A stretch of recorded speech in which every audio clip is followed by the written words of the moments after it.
Hi, everybody. Happy Tuesday, and welcome to another episode of this. How's everybody doing? I hope moods are starting to improve. Vaccines are slowly rolling out. Depending on where you live, it's a little more organized in some places than in others. I scored my first vaccine shot last week. It happened really fast. My husband is on that next door app, the one where it's basically everybody in your neighborhood bitching about that person with the ugly garage door. So I'm not on it, obviously. But someone got on there and said, vaccine appointments available, hit me up. And this happened on Tuesday, and our appointment was on Thursday. So yeah, we got the Moderna vaccine, and I mean, my arm didn't even hurt. My husband's arm hurt for a few hours immediately after the shot, but the next day we were both fine. So, I mean, I know the second one is the one to look out for. You expect to be down for a little bit. We'll see. What I want to get to here in this little beginner part is Wednesday. My kids are both doing homeschooling, and the program through which they do their schooling was kind of bugging me about them getting dental appointments, and the school nurse wanted this on file, and it's like, why? And also, what about people who don't have insurance and can't get this? Why are you requiring this? Leave me the fuck alone. But it kept coming up, and we were due for a dentist appointment. We didn't go at all in 2020 because reasons, obviously. Why would I want to go do something where I cannot have any sort of protection from another person because you're in my mouth? No. And, I talked to my husband about it, and he's like, look, we really should do this, especially for my boys. I've got a 10-year-old and a 13-year-old. So I agreed to it, and we went, and everything was fine. We've been going to this dentist for like 10 years at this point, so we were able to request that we be the last clients of the day, and there was nobody else there. We had this whole place to ourselves. It was empty. It was literally the technician and the doctor there. That was it, besides my 4-person family, and it went fine. But today, we're not even a week out yet. You got the 2-week window where I get to be tense and nervous and eyeballing every cough that escapes my family, especially now in pollen season, which is fun. Again, I stopped drinking, and this is not fun at all. My 10-year-old got up and started vomiting today, and that alone isn't alarming. He's kind of a pukey kid. I was a pukey kid. I remain a pukey adult. So him puking isn't alarming. He's not fevered. It honestly looks like he's just like he ate something that maybe turned on him. He's in good spirits. He's not really low on energy. Again, no fever, just puking. We're watching as things develop. If things are better tomorrow, I can breathe again and not have my shoulders up to my ears because I'm so goddamn tense I can't think straight. That's what's going on with me. So I keep saying every week, this channel is for pure distraction, pure escapism. So I wanted to talk about something today that remains escapism, but it is something that sadly isn't as ubiquitous in my life anymore as it was when I was a child. So today I want to talk about dinosaurs. It's something that I love. It got me thinking. My younger brother had his first child a few months ago, and it's a daughter. I have a little nieceling, and I wanted to send her a stuffed animal, so I sent her a dinosaur. And my brother knows me. He was completely, yeah, cool. There was no, a dinosaur for a girl. I wonder, that kind of stuff is not dead. That kind of stuff is not dead. When my boys were little and I would take them to the shoe store and ask them to pick out what shoes they wanted, they would go for the most brightly colorful, the most eye-catching shoes, and they were usually pink shoes for little girls. And to be perfectly honest with you, I would buy them. I went with my mom once, though, and my mom was horrified at the thought of her grandsons wearing pink shoes, which who gives a shit?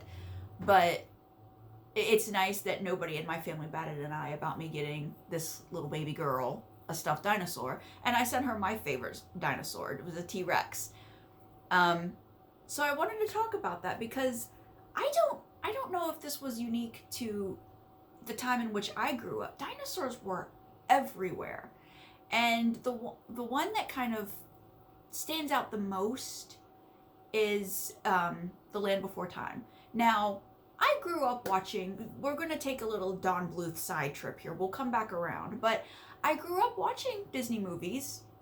They were everywhere. But, you know, everybody talks now about being scarred by a Disney movie because, you know, Disney does like to kill moms or partners, whatever. But I have to tell you, I was way more traumatized by Don Bluth movies as a kid. The Secret of Nim. Did you ever watch that movie? That movie was creepy as shit. That rat Nicodemus, like, you can look online. Even look at the cover art for the poster for the movie. It's creepy. That movie, it was so good, but it was so creepy. And then All Dogs Go to Heaven. Let me tell you something. I will sit right now and watch All Dogs Go to Heaven. I love that movie. That movie is funny as hell. But the main character ends up dying, you know, twice.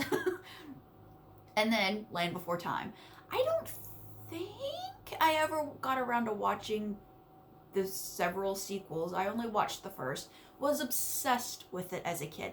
I loved that they called leaves trees stars. I loved that the carnivorous dinosaur that's tracking these herding dinosaurs was called the sharp tooth. I loved this movie. And Littlefoot's mom died. That's a traumatic scene. Disney likes to do killing moms off screen. Don Bluth made you look at it, made you listen to her last words. God. But it was good. I just feel like, okay, so Saturday morning cartoons was still a thing when I was a kid. There wasn't a Cartoon Network quite yet when I was really little. You had to wait until Saturday morning.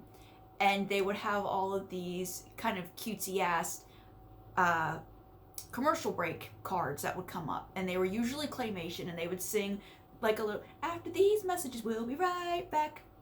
And I remember one of them was a couple of dinosaurs standing by like a stage door, like they were out having a smoking break, which again, that was something that was still cool when I was little. I think there were dinosaurs on Pee-wee's Playhouse. There was like some sort of pterosaur. I remember I was little. I was maybe I think I was 10 years old when Jurassic Park came out, and I just remember how that was everywhere. And I will never forget the first time I saw that movie. You know how you get an experience the first time you read a book and the first time you watch a movie, and you will never have that experience again. No matter how many times you reread the book, how many times you rewatch the movie, you'll never get that jolt that you got from the first time. That's how I feel about Jurassic Park. That movie rocked my world.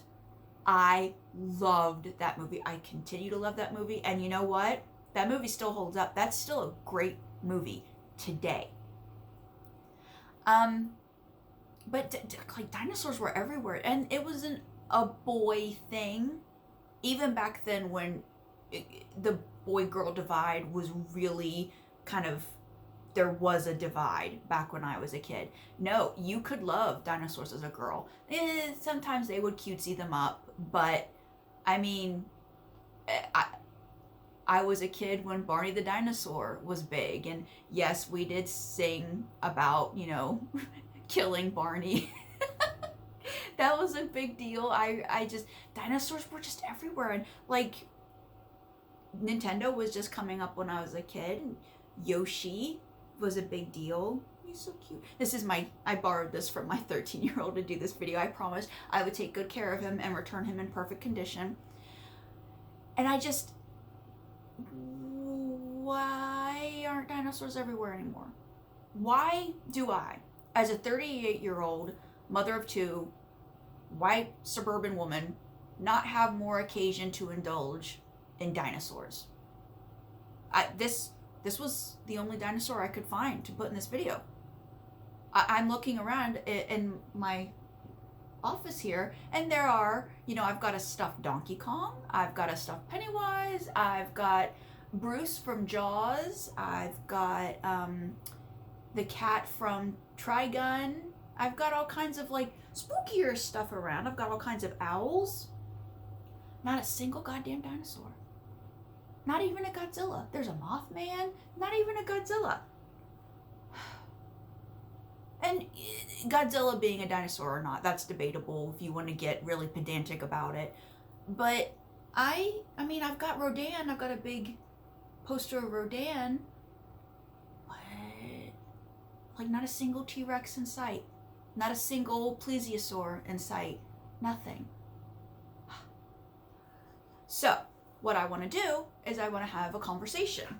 One person watched last week's video. So this is either I need to start, what's the word? Oh my God, I lost the word. Talking about, there's another word, I lost it. I need to start talking about this more on my social media, which you know I hate to do. If you've watched any of these videos, you know this shit makes me uncomfortable. But we gotta start talking, you guys. Talk to me. What is your favorite dinosaur? What are your top 5? Now, I was actually talking to my husband about this the other day because if you listen to the Ghost Riders podcast, last week I talked about a movie that I used to rent from a little, like, it's not even a video rental store. It was a wall of these weird, obscure movies you would never find in any other video rental store. And I kept renting this one, and it was called The Legend of Dinosaurs and Monster Birds. And my memory of it, I found it on YouTube and I actually watched it, and it was, my memory of it was a little different. It had been 30 plus years since the last time I'd seen it, but it's definitely a dinosaur movie. It's got a pterosaur and it's got a plesiosaur in it. And I mean, this is a 1970s Japanese movie. The effects are, the movie is worth a watch for the music alone, but I mean, there is definitely some worth in seeing the creature designs, especially in the pterosaur. It's hilarious, but wonderful, completely lovable.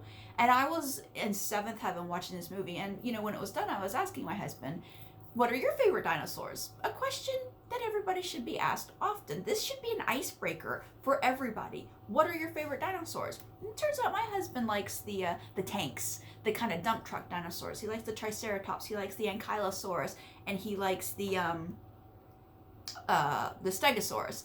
All awesome dinosaurs. I love those guys. The Stegosaurus in particular, I always think is great because it had this gigantic body with, of course, the awesome tail and the awesome spines along the back. It had this little itty bitty head and the brain the size of a walnut. That's amazing. There is something biologically cool about that kind of design. I tend to go for, I mean, I guess I'm just a basic bitch when it comes to dinosaurs. My favorite dinosaur is the T-Rex. The first time I saw a T-Rex skeleton on display at a museum, I cried. It was the most amazing, like, it was like seeing Jesus. I saw a T-Rex skeleton and it was the best thing I'd ever seen. I love plesiosaurs because I really want Nessie to be real. And I love a brachiosaur, which, it's just, can you imagine standing next to one of those and having to crane your neck to even begin to see its head? That's, but I love so many dinosaurs, like iguanodons. They had thumbs. I love all dinosaurs, and I wish that there was more opportunity to talk about them. To, like, I read articles when they discover a new fossil, or like when they're just writing about it. That's awesome. So, what are your favorite dinosaurs? Do you have a type like my husband does where he likes the tank dinosaurs? Or are you a little more, I mean, do I have a type? I like the guys with the long necks, I suppose, but T-Rex doesn't. No, T-Rex is just does it for me. That's just what does it for me. What do you have? Do you have a type? Who's your favorite? Is there a reason why? Did you have a toy? I never had a toy T-Rex. I had a toy Littlefoot from the movie Land Before Time when I was little, and I slept with it every night until I was maybe 12. I wasn't one of those teenage girls that slept with a lot of stuffed animals. They got in the way and they annoyed me. I needed space to sprawl out. But Littlefoot was probably the stuffed animal that lasted the longest. I wish I still had that stuffed animal. I miss my Littlefoot. So I want to throw a couple little facts at you about dinosaurs. Not terribly interesting, but In 1677, Robert Plot is credited with discovering the first dinosaur bone, but his best guess as to what it belonged to was a giant human. Now, they started really getting onto the whole, this is some sort of extinct being. This is something that once lived and once roamed the earth but went extinct. And they kind of came to this realization in the 1840s. And it's not going to show me the man's name. Nope, of course not. Let's see. The man's name who really was pioneering this, his name was William Buckland. And he was the professor of geology at Oxford University. And he was the guy who was like, this is some sort of reptile that is now extinct. He called it a megalosaurus. And they didn't know how varied it was and the span of time that dinosaurs took up, and how, there were so many that were long gone by the time this dinosaur came along. That's what's amazing about it, is the amount of time and the amount of variety between dinosaurs. Like, even as an adult, they're still fascinating. I don't know. You want to talk to me about dinosaurs? Hit me up. Let's talk about dinosaurs. Because this is a hole in my life I have discovered, and this is not okay. I need more occasion to talk about dinosaurs. So that'll be it for me today. It's kind of short, but it's a lot of rambling, I know. Another thing I want to bring up is to just kind of put in perspective time. George Washington died December 14th, 1799. It wasn't until the 1840s that they really got on to what dinosaurs were. In 1677 is when Robert Plot first found a dinosaur bone and saw that it wasn't, the ancient Greeks had their theories about what fossils were, these gigantic, obvious organic remains. But 1799, George Washington died. This is a man who accomplished so much in his life and had no idea what a dinosaur was. Isn't that sad? I find that sad. He didn't know what a dinosaur was. First president of the United States, no idea. I don't know. That's just a little fact that kind of, didn't know. So, get back to me. Tell me what your favorite dinosaur is. I hope everything is going well. I hope the tension is starting to ease up. I hope you're starting to unclench a little bit, because I'm not. So my hope is that you at least are. Let me know. Let me know about your favorite dinosaurs. If you do not like dinosaurs at all, what? How can you be? No. So get back in touch. We'll talk. I'm happy to do so. And thank you for watching. Let's do battle with the remote and see how it goes. So that'll be it for me today. Bye. It's doing it. Come on. Oh, it's turned off.